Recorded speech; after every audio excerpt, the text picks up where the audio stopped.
तालिबान भारत में भी आ गया। मैं असली वाले की बात कर रहा हूं। जी हां, अफगानिस्तान की तालिबान सरकार के विदेश मंत्री अमीर खान मुत्तकी 7 दिन के भारत दौरे पर आए, विदेश मंत्री से मुलाकात की और इसी बीच एक प्रेस कॉन्फ्रेंस रख दी गई जिसमें महिला पत्रकारों की एंट्री बैन कर दी गई। तालिबान ने बोला, अच्छा ये हैं आपकी महिला पत्रकार,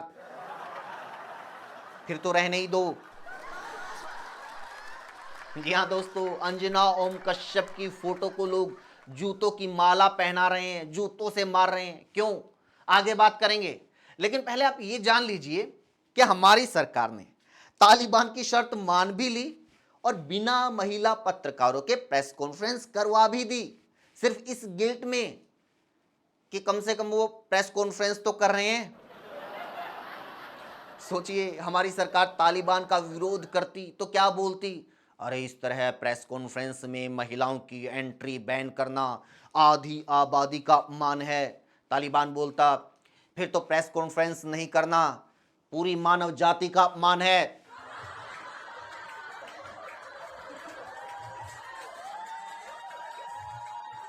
देख रहे हो आप, एक छोटे से देश का छोटा सा मंत्री भारत में आकर तालिबानी नियम लागू कर देता है और सरकार में बैठे लोग इसका विरोध तक नहीं करते। फिर भी अंधभक्तों को लगता है कि ये लोग दुनिया के सबसे ताकतवर देश अमेरिका को सबक सिखा देंगे, ये चीन को लाल आंखें दिखा देंगे, ये लोग ट्रंप का घमंड तोड़ देंगे। मतलब जो लोग मुंह से मूंगफली नहीं फोड़ सकते वो पिछवाड़े से अखरोट फोड़ देंगे।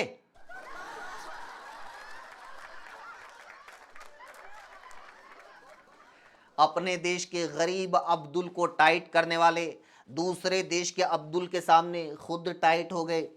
सोचिए, अगर आज कांग्रेस की सरकार होती तो बीजेपी वाले क्या क्या नहीं बोल रहे होते। भारत का तालिबानीकरण किया जा रहा है, भारत का इस्लामीकरण किया जा रहा है, भारत में शरिया कानून लगाया जा रहा है, फीमेल पत्रकारों की एंट्री इसलिए बैन की क्योंकि मेल पत्रकारों का खतना किया जा रहा है।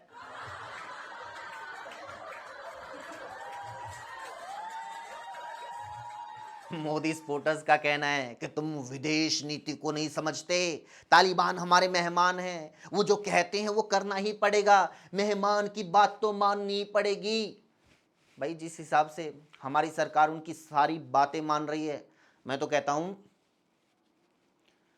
उनके खाने के मेन्यू का भी खुलासा होना चाहिए।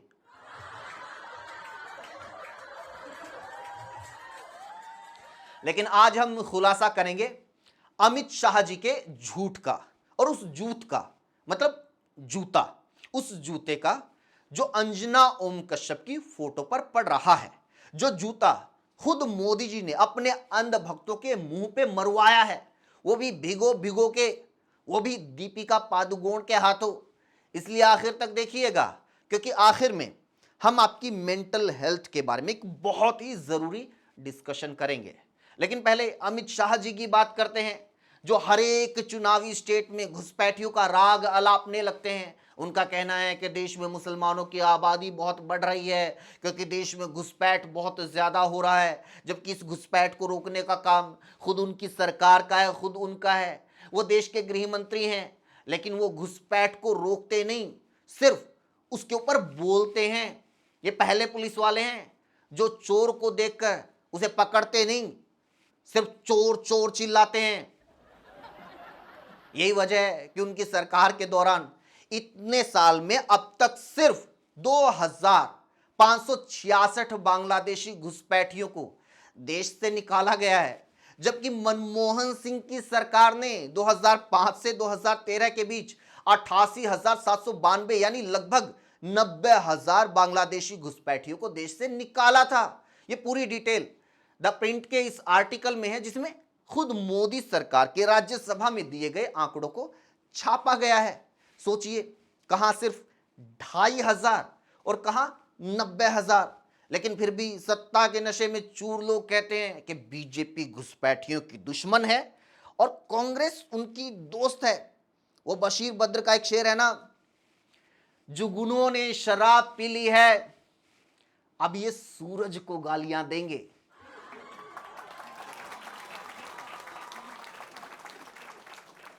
अब बात करते हैं दीपिका पादुकोण की। वही दीपिका जिन्हें मोदी भक्त कभी बिकनी पहनने पर ट्रोल करते हैं तो कभी सिर पे दुपट्टा लेने पर, जिन्हें कभी एंटी हिंदू घोषित किया जाता है तो कभी एंटी नेशनल, उन्हीं दीपिका पादुकोण को मोदी सरकार ने भारत का मेंटल हेल्थ एम्बेसडर बना दिया है। यानी जिसे देखकर अंधभक्तों का दिमाग खराब होता है, उसे ही सरकार ने दिमाग ठीक करने की जिम्मेदारी सौंपी है। यानी जिसे मोहल्ले के चौक पे खड़े होकर छेड़ते थे, पापा ने बताया कि बेटा ये तुम्हारी दीदी है। मोदी जी अपने अंधभक्तों के साथ हमेशा ऐसा ही करते हैं। अंधभक्त दीपिका को ट्रोल करते हैं तो मोदी जी उन्हें एम्बेसडर बना देते हैं। अंधभक्त शाहरुख खान का बायकॉट करते हैं तो मोदी जी उन्हें नेशनल अवार्ड दे देते हैं। अंधभक्त कांग्रेसियों का विरोध करते हैं तो मोदी जी उन्हें बीजेपी में शामिल करके मंत्री बना देते हैं। इसलिए जिस तरह बीजेपी वाले मुझे ट्रोल करते हैं, लगता है राज्यसभा सांसद बनवा के ही मानेंगे।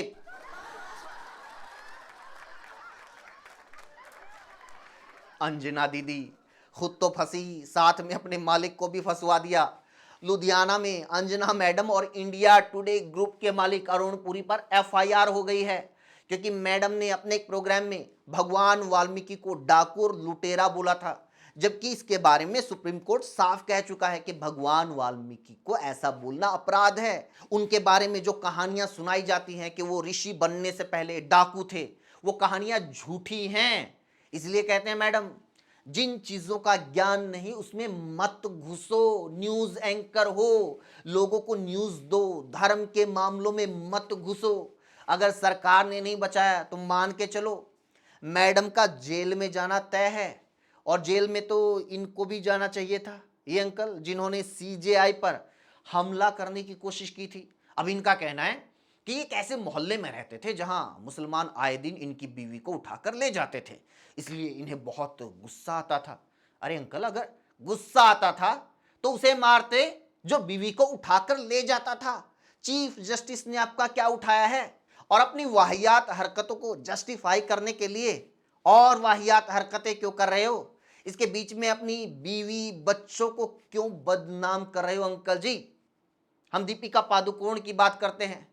वर्ल्ड मेंटल हेल्थ डे के मौके पर स्वास्थ्य और परिवार कल्याण मंत्री जेपी नड्डा ने दीपिका को भारत की पहली मानसिक स्वास्थ्य एम्बेसडर घोषित किया। नड्डा ने कहा कि दीपिका का जुड़ना इस अभियान को और मजबूत बनाएगा। वो लोगों को मानसिक स्वास्थ्य पर खुलकर बात करने और टाइम पर ट्रीटमेंट लेने के लिए प्रेरित करेंगे। अब दीपिका सच में लोगों को प्रेरित करेंगी या नहीं हम नहीं कह सकते, लेकिन हमें मेंटल हेल्थ पर बात करनी ही चाहिए, क्योंकि WHO की रिपोर्ट कहती है कि दुनिया में हर एक 8 में से एक आदमी किसी न किसी मेंटल हेल्थ इश्यू से जूझ रहा है। ये डिप्रेशन, एंजाइटी, हाइपरटेंशन, ये अब अमीरों वाली बीमारियां नहीं रही, बल्कि आम खांसी जुखाम जैसी प्रॉब्लम बनती जा रही हैं, जिनकी चपेट में अमीर, गरीब, मिडिल क्लास सब आ रहे हैं। इसी वजह से सुसाइड केसेस भी लगातार बढ़ रहे हैं, क्योंकि आज हर आदमी चारों तरफ से hate, politics, crime, corruption, jam, work pressure, social pressure, family pressure, पता नहीं कितनी परेशानियों से घिरा हुआ है। हाथ में ये 24 घंटे रहने वाला मोबाइल और सोशल मीडिया पर परफेक्ट दिखने का प्रेशर अपने आप में एक अलग बीमारी है। इसलिए ठीक है, आप पॉलिटिक्स की बात करें, सरकार की तारीफ करें या सरकार की बुराई करें, उसके बारे में सोशल मीडिया पर लिखें, दुनिया भर की अच्छी बुरी सारी खबरों से अपडेट रहें, लेकिन इन सब के बीच अपनी मेंटल हेल्थ के बारे में भी सचेत रहें। दुनिया में कई देश इस पर जोर दे रहे हैं। स्वीडन तो अपना 13% हेल्थ बजट मेंटल हेल्थ पर खर्च कर रहा है। तमाम तरक्की पसंद देश कर्मचारियों के work family, work friends, work entertainment, work life balance पर काम कर रहे हैं, लेकिन हमारे यहाँ जिन लोगों को इसके बारे में बात करनी चाहिए वो खुद कहते हैं मैं तो खुद 18-18 घंटे काम करता हूँ। सर जी, आप करते होंगे और नहीं भी करते होंगे तो देश को ये बात मनवा दोगे। लेकिन आम आदमी वो सिर्फ काम नहीं करता है, वो अपनी फैमिली के लिए काम करता है, उसके लिए जॉब करता है। तो उस फैमिली को टाइम देना भी ज़रूरी होता है, खुद के लिए टाइम निकालना भी ज़रूरी होता है। लेकिन जिन कॉरपोरेट्स को अपने कर्मचारियों की मेंटल हेल्थ के लिए अपनी कंपनियों में अलग अलग प्रोग्राम्स चलाने चाहिए, वो खुद कहते हैं कि घर जाकर क्या करोगे, कितनी देर तक बीवी को देखोगे। लिटरली एसएन सुब्रमण्यम एल&टी के चेयरमैन, उन्होंने कहा था कि रविवार को छुट्टी लेकर क्या करोगे, पत्नी को कितनी देर तक घूरोगे, हफ्ते में 90 घंटे काम करो, मतलब रोज 13 घंटे बिना किसी वीकली ऑफ के। इन्फोसिस के को फाउंडर नारायण मूर्ति ने कहा था कि हर एक भारतीय को हफ्ते में 70 घंटे काम करना चाहिए, यानी रोज 10 घंटे बिना किसी वीकली ऑफ के। अमिताभ कांत नीति आयोग के पूर्व सीईओ, उन्होंने कहा था कि भारतीयों को हफ्ते में 80 से 90 घंटे काम करना चाहिए, तभी देश तरक्की करेगा। नहीं करेगा, देश मेंटली एग्जॉस्ट हो जाएगा। और यह बात उन देशों को अच्छे से पता है जिन्होंने भारत से कहीं कहीं कहीं ज्यादा तरक्की की है। यहां जो डेवलपमेंट लोगों से बिना वीकली ऑफ के बंधुआ मजदूरों की तरह काम करवाने से नहीं हुआ है, वहां वो डेवलपमेंट 5 डे वीक में हो रहा है। वहां हर एक ऑफिस में एम्प्लॉय फ्रेंडली एचआर पॉलिसी होती है, मेंटल हेल्थ का ख्याल रखने के लिए काउंसलिंग होती है, इवेंट्स होती है, वर्क प्लेस को कंफर्टेबल और एम्प्लॉय फ्रेंडली बनाने की कोशिशें होती हैं। लेकिन हमारे देश में ऑफिस वालों की सारी कोशिश ये होती है कि एम्प्लॉय को संडे वाले दिन क्या काम दूं, रास्ते में गाड़ी साइड में लगवा कर क्या असाइनमेंट सौंप दूं, उसके बेडरूम में घुसकर प्रेजेंटेशन कैसे बनवाऊं, उसके बाथरूम में घुसकर पीपीटी कैसे मांगू।